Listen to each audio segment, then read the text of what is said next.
Il écrivait dans toute l'histoire de la ville. Enfin, c'est une petite ville, hein. Et tous les gars se connaissaient, ils se regroupaient en quartier, mais ils se connaissaient. Des quartiers avaient des relations, ils avaient tous des relations, ils avaient des centres d'intérêt. Le centre d'intérêt, c'était le sport, le centre d'intérêt, c'était le cinéma, le centre d'intérêt, c'était la maison de la culture. Donc, le centre d'intérêt, c'était par exemple le terrain Forail, c'est-à-dire Forail à l'époque, le marché de bœufs où il y avait la lutte traditionnelle, les gens se retrouvaient. Donc, ils se connaissaient à travers leur quartier. Et lui, il voulait être témoin de son époque.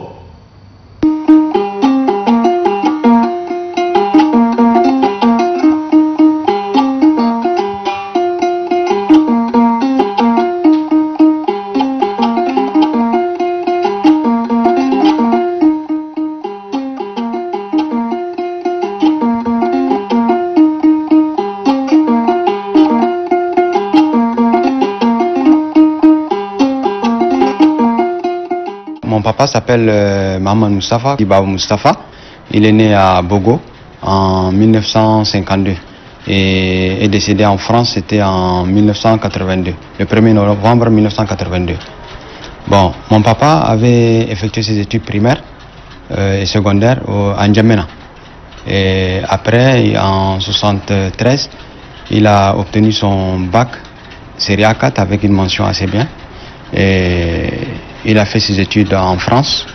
Il a obtenu sa licence en droit public. Et après, il a fait sa maîtrise en droit, également en droit public. Option économique et politique, sciences économiques et politiques. C'était à l'université de Paris 5. Maintenant, après ça, il avait préparé sa maîtrise. C'était en 1978 à l'université de Paris 1, Panthéon-Sorbonne. Dès son jeune âge, Mohamed Moustapha, connu sous le nom de Baba Moustapha, s'est intéressé aux activités culturelles comme l'écriture des pièces de théâtre. Il fut l'un des premiers dans ce domaine. Très jeune, Baba Moustapha a beaucoup écrit dans le théâtre, notamment, je dirais, les grandes pièces de théâtre qu'il a écrites et qui ont été primées. Le Maître de Djinn, par exemple, qui a été monté et joué par l'ORTF. L'ORTF, c'est l'Office de radio et télévision française. Puis, plus tard, Macquarie aux épines, qui est une autre pièce de théâtre très grave, très précise, qui a été, elle, grand prix du jury du théâtre international, du concours théâtral interafricain. Et la pièce la plus sérieuse, la plus profonde, a eu le grand prix spécial du 11e concours théâtral interafricain, c'est Le Commandant Tchaka. Et il a aussi gagné le prix de la meilleure nouvelle en langue française, La Couture de Paris. Et là, il parlait, justement parce que je lui ai dit, La Couture de Paris, c'est par rapport au nom qu'on donne dans nos boutiques, la couture de machin, le meilleur couturier. Mais son petit frère est tailleur. Yacoubou, paix à son âme. Macquarie aux épines est l'une de ses premières pièces de théâtre. C'est elle qui l'a fait connaître au grand public. Elle a été jouée par des comédiens tchadiens. Il était en avance sur son époque. En avance, vraiment en avance. Parce qu'imaginez, Macquarie aux épines était écrite quand il était en première. Baba Moustapha a obtenu le premier prix concours théâtral interafricain. En première, Macquarie aux épines. Déjà en prologue, quand il disait, dans Macquarie aux épines, je passe dans le prologue, si artiste, je devais produire des œuvres qui ne seraient que belles, je ne le ferais pas. Mais faire quelque chose qui rende compte de la souffrance de tout un peuple, aux prises avec un destin cruel. Notre art doit, enfin je paraphrase, rappeler à chacun le poids de la responsabilité.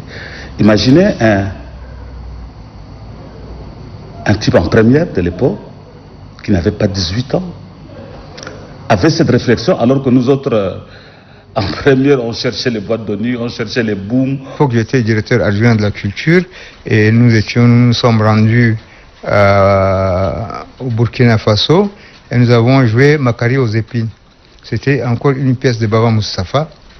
Et nous avons joué ça devant le public, disons au théâtre, au Festival international du théâtre de Ouagadougou, et ça a connu un grand succès. Ashta, ou le drame d'une fille mère, est sa pièce de théâtre la plus connue au Tchad. Tout est parti d'une discussion entre Baba Moustapha et ses amis. Quand il avait commencé, c'était avec les pièces de Ashta ou le drame d'une fille mère. Là, on avait commencé, on avait discuté avec lui, parce qu'on s'est réunis avec les amis, nous sommes les 4 amis là, on s'est réunis ensemble, on discute. Lui, moi j'apporte mon sujet, lui il apporte son sujet, l'autre ami apporte son sujet, on discute, lui il note. Au fur et à mesure qu'on parle, il note, il prend note, il prend. Dès qu'il a pris note, il le met en pratique. Il les met, il écrit, il fait un livre. Quand il a déjà fini avec le hashtag de drame, et c'est nous les amis, le nom de tous les acteurs là, c'est nous, les amis là seulement, il n'y a pas quelqu'un d'autre. On a pris nos noms, on a mis dedans. Il y a Moussa Haroun, bon, il y a Tijani, que Dieu le pardonne, il n'est pas de ce monde. Il y a moi, il y a lui-même, il y a un ami là qui s'appelle Ousmane. Parce que c'est lui l'acteur du film. Les inséparables. Il y a lui, Baba, il y a Tijani, il y a Moussa Haroun et il y a moi. C'est l'histoire d'une grossesse indésirée chez une jeune fille. Amoureuse d'un jeune qui est tombé enceinte, qui a été chassé de sa famille et qui s'est retrouvée sans aucune aide. La seule aide qu'elle a trouvée, c'est d'aller au bord du fleuve et de se suicider. Pour moi, c'est un drame, mais en même temps, ça rappelle, attention, il faut éduquer les enfants, les garçons, comme les filles. Parce qu'à l'époque, quand j'ai fait cette pièce, je l'ai adaptée à la radio, une fille qui tombe en grossesse, elle est renvoyée. Cette pièce a été mise sur scène par Khayar Omar Defalla avec des artistes tchadiens et a été diffusée par la radio Tchad. J'ai commencé par la problématique jeune fille, grossesse indésirée, mais en même temps je me dis, mais pourquoi j'ai choisi ça? C'est parce que souvent la jeune fille, elle est 3 fois victime. D'abord elle est victime parce qu'elle est très jeune, victime parce qu'elle est enceinte, victime parce que dès lors qu'elle tombe enceinte, c'est la société entière qui lui tombe dessus. Et je me dis souvent, à l'époque, je n'étais même pas marié, je me dis, ça n'arrive pas qu'aux autres. Chaque parent, potentiellement, si on ne donne pas la place à la jeune fille, la place qui lui revient en tant que citoyenne d'une république, on risque d'arriver tous, en tant que parents, de tomber un jour sur cette catastrophe. Cette pièce a connu un grand succès. Elle a été appréciée par le public de l'époque. Il y en a qui ont apprécié, ils m'ont dit que c'est une très très bonne chose, parce que tu as introduit une nouveauté à la radio. Et ça, c'est quelque chose de positif. Baba Moustapha, dans cette pièce-là, a restitué cette question, cette problématique de la jeune fille qui devient subitement mère. Il a bien restitué cette problématique et il a fait ça de façon géniale aussi, il faut le dire. C'est l'une de ses premières pièces de théâtre. Il a donc bâti cette pièce autour donc de cette jeune fille, mère, et il faut dire que la pièce est bien écrite. Son amour pour la lecture et l'écriture l'a conduit à écrire son premier et dernier roman, à savoir Le souffle de l'Harmattan. Cet ouvrage a été édité par la maison d'édition Sepia en 2000 grâce à l'initiative des amis de l'écrivain. Je suis tombé sur l'association Mieux connaître le Tchad, surtout une grande dame, Madame Toubiana, c'est-à-dire le couple Joseph et Marie-Josée Toubiana. Je remets le carnet à Marie-Josée Toubiana. Elle m'a dit, mais Ismaël, tu as sauvé quelque chose pour ton pays. Et c'est elle qui avait une étudiante, parce qu'elle s'occupait des étudiants en thèse. C'était pratiquement 200 ou 500, 300 000 pour qu'on saisisse. Et avec l'association, elle s'est battue. Et on a pu publier le roman à titre posthume. Le roman Le souffle de l'Harmattan, qui a gagné le prix Albert de l'Académie de la France d'Outre-mer. Et ce prix, Marie-Josée est venue à N'Djamena, au centre culturel français. On a été dans la famille de Baba Moustapha. Il y avait tous les enfants, leur mère, leur oncle. On leur a remis l'argent en espèces, ils ont signé les engagements. C'est un roman de 350 pages qui retrace les péripéties de la vie politique et sociale dans le Tchad des années 1970 et 1980 à travers l'amitié entre deux jeunes Tchadiens issus de deux communautés différentes. Il a une œuvre, le seul roman qu'il a écrit et qui a été publié après sa mort, donc c'est une œuvre posthume, c'est comme ça qu'on le dit dans le jargon. Ça s'appelle Le souffle de l'Harmattan. Je suis sûr qu'il écrivait sur cette œuvre qui en fait pour lui était 2 tomes. Il a fini le premier et il y avait la maquette, l'esquisse du 2e tome quand il était décédé. En nettoyant les vitres de son salon en France, il s'est blessé puis il est mort. Le souffle de l'Harmattan donc a été réuni et publié par ses amis et sa famille et c'est l'un des romans les plus intéressants. La métaphore de la destruction est à un agent. L'agent c'est l'Harmattan. L'auteur a voulu prendre ce vent bénéfique, comme je l'expliquais tout à l'heure, et en faire un prédateur, une espèce disons, d'animal invisible, sournois, dangereux, destructeur, qui rentre dans le corps de l'homme, qui tue d'abord son environnement, puis il l'attaque physiquement et détruit même sa cellule sociale. Donc ce vent bénéfique devient une espèce de virus, d'espèce de maladie qui fait exploser de l'intérieur toute la composante d'un pays. Ayant grandi à N'Djamena, autrefois Fort Lamy, Baba Moustapha a entre autres relaté les événements de 1979 qu'a connu le Tchad. Il s'agit des combats entre les hommes du Premier ministre de l'époque, Hissène Habré, et les forces gouvernementales dirigées par le général Félix Maloum. Il a présenté l'Harmattan qui est un vent fort comme un être vivant qui détruit tout sur son passage. Le souffle de l'Harmattan devient encore plus dangereux dans la mesure où il devient en fait la guerre civile. C'est un peu la métaphore de la guerre civile en N'Djamena où finalement les cœurs, après avoir asséché la nature, après avoir asséché les chemins des hommes, eh bien les cœurs aussi s'assèchent. On en arrive à un moment où, dans la ville de N'Djamena, personne n'écoute personne, personne ne supporte personne, personne ne comprend personne, à un point tel qu'on se rentre dedans, excusez-moi, entre guillemets, on s'entretue, on s'en va chacun chez ses parents, dans sa famille.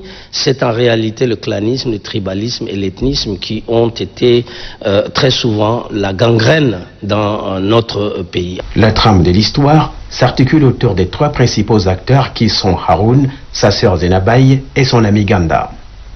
Les 2 premiers représentent le nord du pays et le 3e le sud.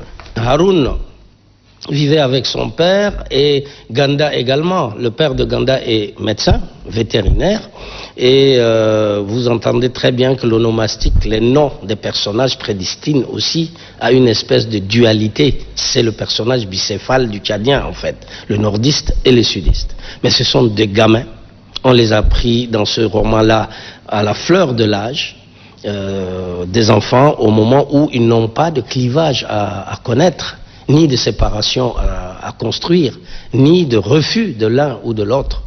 En ce moment-là, ils étaient proches. Ils jouaient ensemble, il allait à l'école, il sortait débusquer les oiseaux aux environs de la ville et ils venaient, ils étaient heureux, contents, les parents de l'un acceptaient l'enfant des autres, etc. Et, par la suite, ils ont aussi une sœur qui s'appelle Zenabaya dans le roman. Elle va devenir en quelque sorte une espèce de touche d'espoir qui, certainement chez le narrateur, préfigure en quelque sorte une espèce de ciment entre Haroun et Ganda. Parce que la sœur de Haroun qui s'appelle Zenabay, elle est amoureuse de Ganda et Ganda est amoureux d'elle.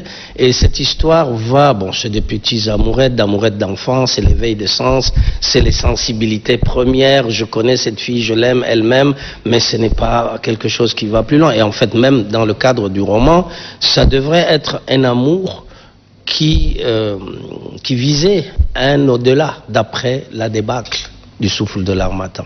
Le clivage du nord-sud est visible dans l'œuvre de Baba Mustapha, surtout avec la séparation des familles de Ganda et de Haroun. Cela est dû à la tournure qu'a prise la vie politique en N'Djamena. La ville de N'Djamena finalement devient une espèce de corps, si on prend une métaphore clinique, médicale, où la ville est partagée en deux par l'avenue Charles de Gaulle, qui passe un peu vers Zongo pour ceux qui connaissent la ville de N'Djamena. Et au sud de cette ville, c'est la ville sudiste, et au nord de cette ville, c'est la ville nordiste. Alors vous voyez bien que la rue Charles de Gaulle devient comme une trace de scalpel, le scalpel étant le couteau avec lequel les chirurgiens coupent les corps pour aller trouver les tumeurs ou autres pour les sortir et soigner les corps. Ici, ce n'est pas le cas, c'est juste une division. Peuple tchadien. Pour le peuple tchadien, je n'avais que ce mot à la bouche. Aujourd'hui, sur cette terre du Tchad, en N'Djamena, j'ai tiré sur des bonhommes simplement parce qu'ils portent un pantalon et une chemise, ils fuyaient par-dessus le marché. D'autres ont tiré sur des gens simplement parce qu'ils portaient des boubous. Ils fuyaient eux aussi, s'écrit Sakhayer visiblement irrité. Aujourd'hui, la ville est pleine de ces tueries. Elles ont continué, mais elles se sont arrêtées prisonnières de deux communautés antagonistes, en fait. Les enfants ne se sont pas refusés, et c'est l'espoir que le narrateur a voulu garder. Parce que, de toutes les façons, Haroun a sauté la rue de Charles de Gaulle, qui est la frontière tracée, et il est allé de l'autre côté. Il a trouvé Rachel, qui est la femme du père de Ganda, qui s'est affolée. Il était tellement déçu, les choses étaient tellement différentes qu'il ne connaissait pas. C'est une nouvelle lecture de la nouvelle situation qui l'a fait reculer, mais en fait, ça n'a pas été la préoccupation sans nul doute du narrateur de vouloir montrer une séparation. C'était même pas l'espoir. En fait, l'espoir, c'était de garder cette relation. Malgré ces clivages nord-sud, l'auteur demeure optimiste et nous rassure quant à l'avenir commun de ces communautés. Nous avons fait la guerre, c'est vrai, mais peut-on aujourd'hui compter le nombre de pays qui, à un moment ou un autre de leur histoire, ont connu de tels drames? L'important, c'est de se rappeler ce qui s'est passé, non pour attiser la haine, mais afin que plus jamais cela ne se reproduise.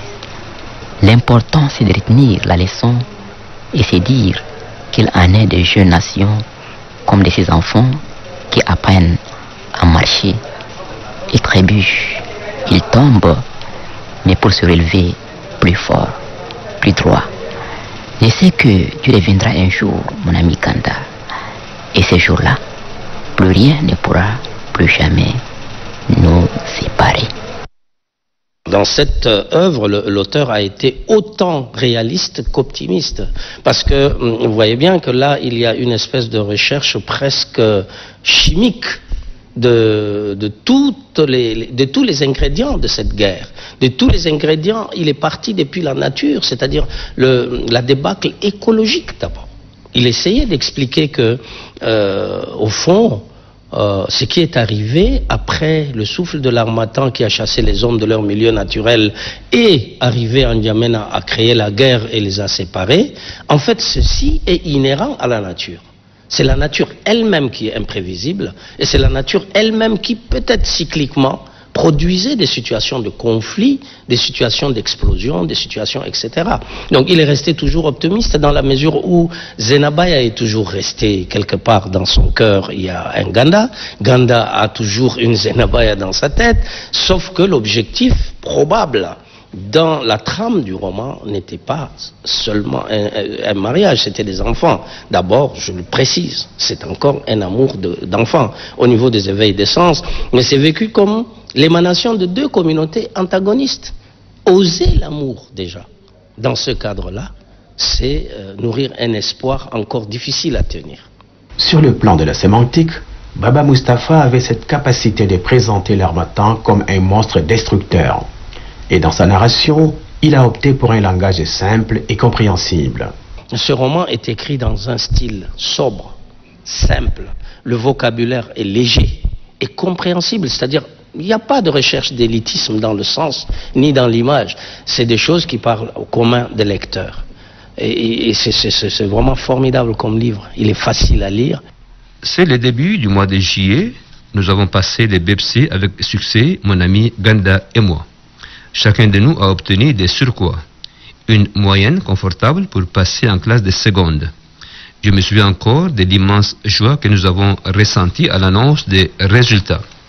Aujourd'hui, c'est le jour de la fête de fin d'année organisée par le collège. Beaucoup de lecteurs apprécient le style de l'auteur dans ce roman Le souffle de l'harmattan. Son livre, c'est une sorte de journal, du jour au jour, qui décrit cette séparation entre lui et ses amis par rapport aux événements qui sont en train de se dérouler au Tchad. Et d'ailleurs, ce livre-là, il ne l'a pas vu.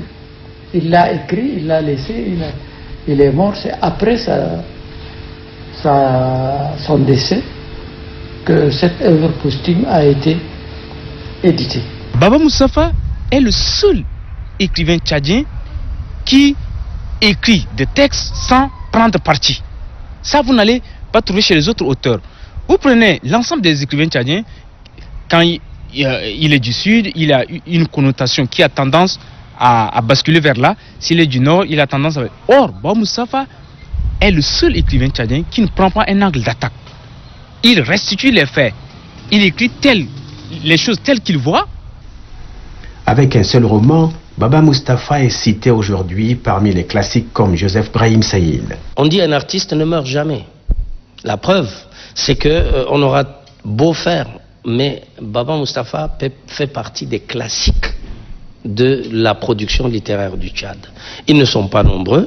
Il y a Joseph Brahim Saïd, Palou Bebnone, lui et Noël Netenon Djekeri. Je dis classique parce que c'est ceux qui ont sévi plus longtemps. Ils ont été reconnus parce que écrire, tout le monde peut écrire. Mais écrire de façon sensée et touchante, ce n'est pas donné comme ça. Deuxièmement, quand on dit des classiques, c'est que produire, ce n'est pas seulement écrire un livre ou deux, ou écrire je ne sais pas quoi, et puis dire je suis écrivain. N'est pas écrivain qui veut, mais écrivain qui peut, dans une certaine mesure. Et pourquoi? Parce que c'est l'accueil de votre ouvrage qui fait de vous un écrivain. Si vous n'êtes pas parlant, si votre plume ne chante pas, si vous ne savez pas organiser ce que vous voulez transmettre à travers une trame, une histoire qui transporte, qui parle, qui attire, qui fascine, vous ne pouvez pas parler d'écriture. Intéressés par les œuvres de Baba Mustapha, les artistes tchadiens ont joué sur scène le contenu de ce roman qui appelle à la réconciliation nationale, à l'acceptation de l'autre malgré les différences. C'est le cas de la compagnie théâtre Vivant Baba Mustapha, créée en 1983, un an après la mort de l'écrivain. Quelques jours après la publication du Souffle de l'harmattan en 2000, la famille de Baba Mustapha décide de donner tout le fonds documentaire de leur papa à l'ami de la famille, Ismaël Ben Cherif. Ce fonds documentaire est composé de quelques coupures de journaux, des textes administratifs et de ses écrits à lui. Parmi les documents retrouvés, il y a des documents qui concernent l'environnement et plus précisément la flore. Je retrouve, il a récupéré toutes les plantes du Tchad. qu'il collait sur des bouts de papier, il faisait des recherches. Et ce volume, je l'ai remis à un ami parce qu'il est une association de défense de l'environnement, Hamdan Nadif. Ces documents ont été remis à l'Association pour la protection et conservation de la faune et de la flore apocryphe pour exploitation. Notre travail avec le shérif a consisté à nous fournir ce document que vous voyez devant vous. Donc Ismaël Benchérif nous a fourni ces documents-là, que lui-même il a trouvé dans le fonds documentaire du feu Baba Moustapha. Connaissant les activités de notre association dans le domaine de l'environnement, il a jugé utile de nous confier ces documents-là pour une meilleure exploitation. Et justement, nous avons exploité ces documents, nous l'avons trouvé un document assez remarquable, puisque toute la flore soudano-sahélienne est représentée ici en images. Donc vous avez différentes espèces de cette flore-là. En image, vous trouvez le feuillage, les fruits.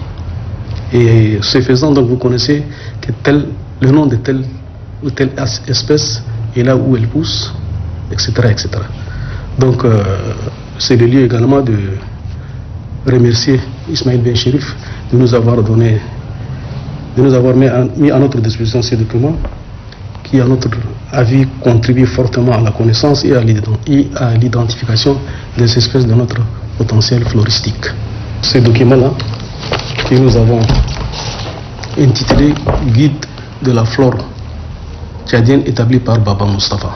Les pièces répertoriées dans ce guide de la flore tchadienne sont au nombre de 140. À travers le travail de Baba Moustapha, l'ONG Apocryphe a profité pour faire un autre travail. Il s'agit de dresser l'identité de chaque plante. Chaque chercheur ou bien chaque personne qui vient devant cette espèce, il connaît quand même son nom, localement comment elle s'appelle, elle pousse dans quel milieu du Tchad et son nom scientifique, elle appartient à quelle famille botanique. Donc c'est en quelque sorte un tableau de bord qui nous renseigne sur... Donc là, on a répertorié plus d'une soixantaine d'espèces. Le nom de l'espèce Balaenites aegyptiaca. Donc elle appartient à cette famille qu'on appelle Zygobulacées. Son nom local c'est le savonnier. Provenance donc centre et nord-est du Tchad, et localement en arabe local on l'appelle Haïlich. Pour récompenser cet homme d'exception pour son apport multiforme, le gouvernement a décidé de donner son nom au centre culturel tchadien. Il devient depuis 2003 la maison de la culture Baba Moustapha. En 2003, il y avait le festival Fest Africa, le Tchad sous les étoiles. Et nous avons dit que c'est le moment idoine de débaptiser la maison de la culture, le centre culturel tchadien là, en maison de la culture Baba Moustapha. Nous avons eu la chance que le Premier ministre soit Moussa Faki. Et dans son discours, on lui a émis l'idée et on lui a dit, comme vous êtes le chef du gouvernement, votre parole c'est un arrêté. Et lors de l'ouverture de Fest Africa aux affaires étrangères, il dit, je déclare que désormais le centre culturel tchadien est devenu maison de la culture Baba Moustapha. Pour nous, c'est une grosse émission. Quand la nouvelle est tombée, c'est la joie au niveau de la famille. Bon, la réaction de la famille était positive, tout le monde était très content parce que ça permettait d'abord d'immortaliser le nom du papa et ça permet aussi à ceux qui ne connaissaient pas qui était Baba Moustapha de se poser la question et d'avoir des réponses et comme ça ils sauront que Baba Moustapha c'était un écrivain tchadien qui a écrit beaucoup de pièces théâtrales, des livres et ça faisait énormément plaisir.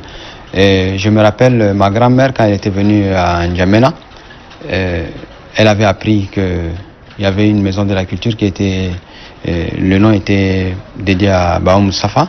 Elle est partie pour visiter ce centre. Elle était très très contente, hein, tout comme tous les membres de la famille. Le centre est devenu aujourd'hui un lieu de rencontres et d'échanges culturels et un centre d'activité pour les hommes de culture.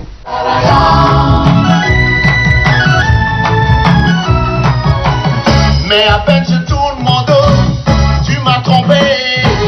Depuis quelques années, des jeunes Tchadiens organisent un festival littéraire annuel dénommé Le Souffle de l'Harmattan. Le festival Le Souffle de l'Harmattan tire son nom, sa dénomination du roman de Baba Mustapha.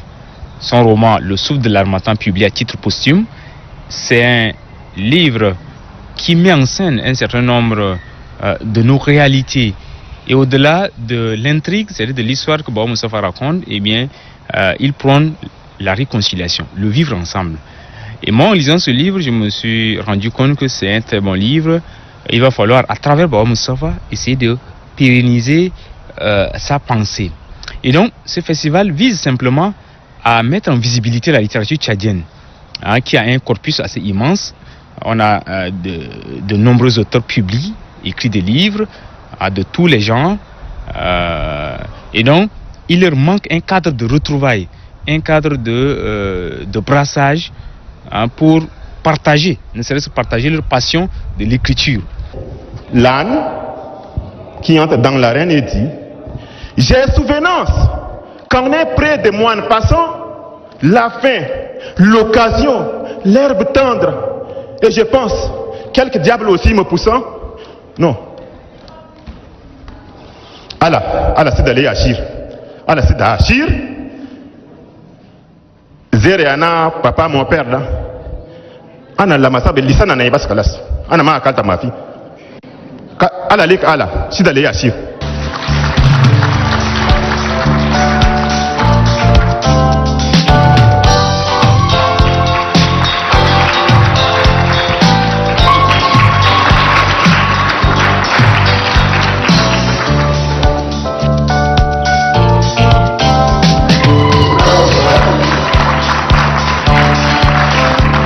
Ce festival Le Souffle de l'Harmattan, organisé à la fin de chaque année, est en train de devenir un salon du livre.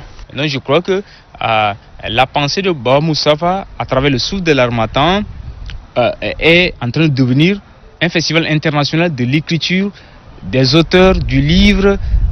Ça devient en quelque sorte un salon du livre où des éditeurs, des bibliothécaires, tous les moyens de la chaîne littéraire sont là pour dérouler tout ce qui mine la production littéraire tchadienne et puis essayer de s'arrimer aux autres littératures. Puisqu'on ne vit pas en autarcie, on ne vit pas en vase clos. On doit s'ouvrir également aux autres et c'est ça l'important. Dans les années 1980, Baba Mustapha vivait avec sa famille à Paris en France. En 1982, il décède suite à un accident. Je rentre à Paris juste pour une semaine et après continuer vers la Libye.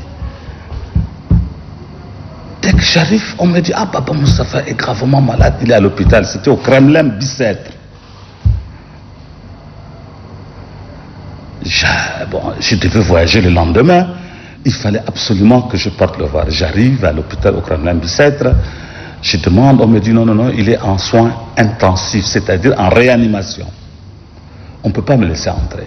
Je suis resté, puis je voyais vers la salle de réanimation une antillaise, un noir qui sortait et qui m'a vu. J'étais un peu agité. Elle me disait: mais qu'est-ce qu'il y a? Je disais: non, c'est mon grand frère. Moi, je viens de voyage, je suis arrivé hier, et on m'a dit: mon grand frère a eu un accident, machin. Alors elle m'a dit: bon, ok, venez avec moi. Elle m'a amené, elle m'a fait porter la combinaison. Et puis j'entre. Là, je le vois comateux avec toutes les machines. Et puis mes larmes coulaient. Je pleurais. Elle m'a dit: venez vite, parce que si mes chefs me voient, c'est interdit. Je ressors le lendemain, je voyage. J'étais à Bruxelles, de Bruxelles parce que je devais prendre la Sabena pour le voyage. J'apprends que Baba Mustapha est mort, c'est-à-dire 48 heures après l'avoir vu. Et puis quand je suis rentré à Paris, on me dit: le corps a été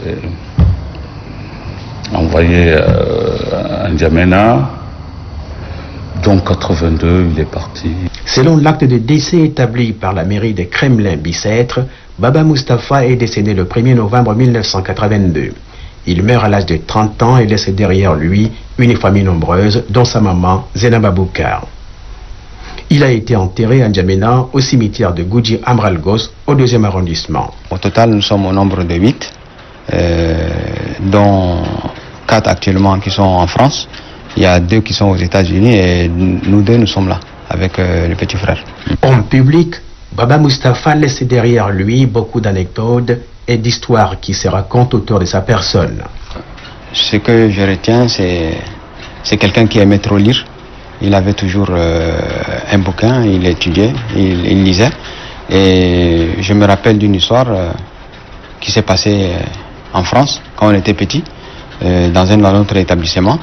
Il n'y avait pas assez de noirs, on était 3 je crois, 3. Il y avait nous et puis une famille dont l'enfant s'appelait Loussou et l'autre Tchatchibi je crois. Et souvent, je me plaignais chez mon papa qui me renvoyait à la direction. Et une fois, on s'est bagarré et la direction avait convoqué les parents.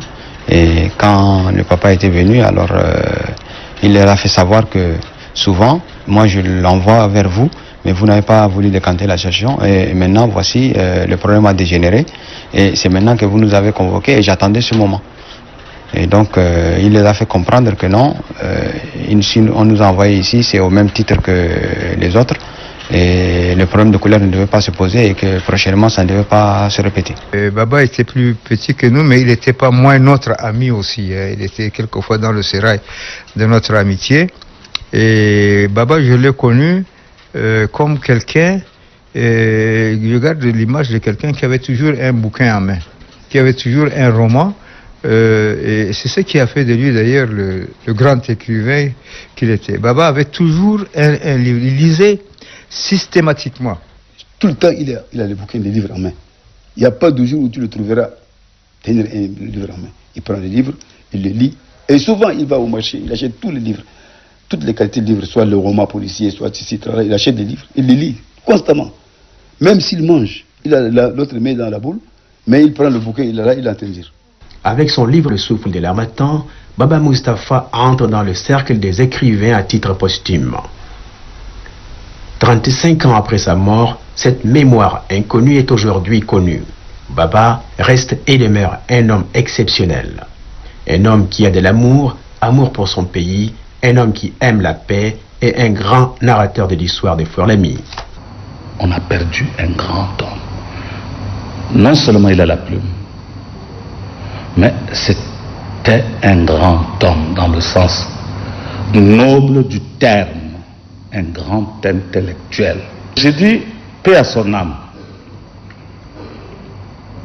Paix à son âme.